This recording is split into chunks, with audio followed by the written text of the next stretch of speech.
कड़ाके की ठंड में भी जब इंसानियत आगे बढ़ती है तो असली जनसेवा होती है। गोरखपुर में मुख्यमंत्री योगी आदित्यनाथ ने इस ठंड के मौसम में गरीब और जरूरतमंदों के लिए कदम बढ़ाया। उन्होंने रैन बसेरों का निरीक्षण कर ठहरने वालों में कंबल और भोजन वितरित किया। ये जानते हैं इस राहत कार्य के हर पहलू को विस्तार से। नमस्कार, आप देख रहे हैं यूपी न्यूज़ 9 और मैं हूँ आपके साथ आयुषी दीक्षित। आज हम बात कर रहे हैं गोरखपुर से आई एक बड़ी और राहत भरी खबर की। जैसा कि आप जानते हैं कि इस समय उत्तर प्रदेश में कड़ाके की ठंड का मौसम है। गरीब, असहाय और फुटपाथ पर रहने वाले लोगों को सबसे ज्यादा परेशानी हो रही है। ऐसे में मुख्यमंत्री योगी आदित्यनाथ ने गोरखपुर में 2 रैन बसेरों का निरीक्षण किया और वहां ठहरने वालों की सुविधा का जायजा लिया। मुख्यमंत्री ने सबसे पहले ट्रांसपोर्ट नगर के पास बने रैन बसेरे का निरीक्षण किया। वहाँ उन्होंने ठहरे हुए लोगों से बातचीत की और यह सुनिश्चित किया कि उन्हें सभी सुविधाएं ढंग से मिल रही है या नहीं। इसके बाद उन्होंने अपने हाथ से कंबल और भोजन वितरित किया। यह पहल ठंड में राहत पहुँचाने के साथ साथ लोगों के मन में सरकार के प्रति भरोसा भी बढ़ाती है। मुख्यमंत्री ने इसके बाद रेलवे स्टेशन के पास बने रैन बसेरे का भी निरीक्षण किया।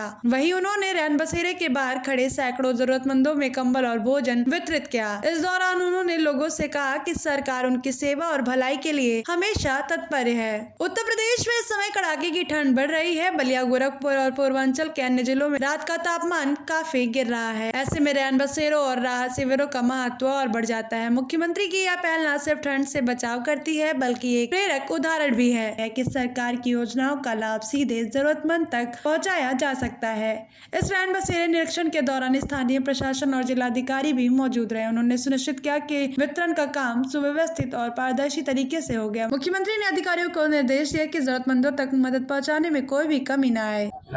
आज मुझे यहाँ पे 2 रेन बसेरों का निरीक्षण करने ट्रांसपोर्ट नगर में और धर्मशाला बाजार में देखने का अवसर प्राप्त हुआ है।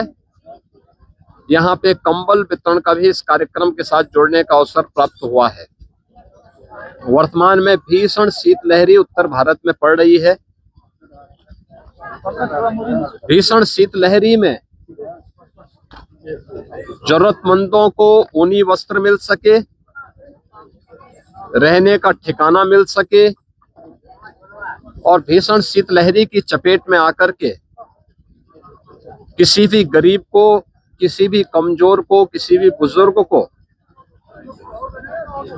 कहीं भी कोई दिक्कत न हो, इसके लिए डबल इंजन सरकार पूरी प्रतिबद्धता के साथ लगी हुई है और इसीलिए प्रदेश के अंदर हर जनपद को पर्याप्त धनराशि उपलब्ध कराई गई है कि वो माननीय जनप्रतिनिधियों के साथ मिलकर के जरूरतमंदों को कंबल वितरण करें, रेन बसेरों की व्यवस्था करें, रेन बसेरों में जरूरतमंदों के लिए भोजन की व्यवस्था भी करें, ऊनी वस्त्र की व्यवस्था भी करें।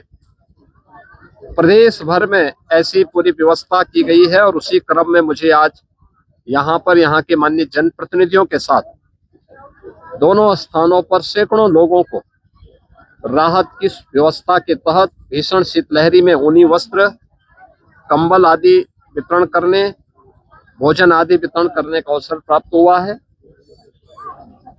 मैं इस अवसर पर प्रदेशवासियों से ये अपील करूंगा, जिसके पास साधन है वो अन्य जरूरतमंदों को भी उपलब्ध करवाएं। हर व्यक्ति इस भीषण शीतलहरी में बचे। सड़कों पे धुंध है, कोहरा है, ये अनावश्यक यात्रा से बचे। जिन लोगों को आवश्यक यात्रा आवश्यक हो वे गाड़ी की स्पीड को सीमित रखें। घर से बाहर निकल रहे हैं, भीषण शीतलहरी है, हमें याद रखना होगा। इस पहल से ठंड के मौसम में लोगों को बड़ी राहत मिली। स्थानीय लोगों ने मुख्यमंत्री योगी आदित्यनाथ की सराहना की और कहा कि इस तरह सीधे जनता के बीच पहुंचने वाली पहलों से आम जनता का भरोसा सरकार पर और मजबूत होता है। यह केवल राहत वितरण नहीं बल्कि उत्तर प्रदेश में जनसेवा की संस्कृति और संवेदनशील प्रशासन का उदाहरण भी है। दोस्तों, इस तरह के प्रयास दिखाते हैं कि सरकार केवल नीतियों तक ही सीमित नहीं बल्कि जनता के बीच जाकर उनका कल्याण सुनिश्चित कर रही है। मुख्यमंत्री योगी आदित्यनाथ का यह कदम ठंड में राहत और समाज में इंसानियत का सबसे बड़ा संदेश है। गोरखपुर से यूपी न्यूज़ 9 के लिए धनेश कुमार की रिपोर्ट।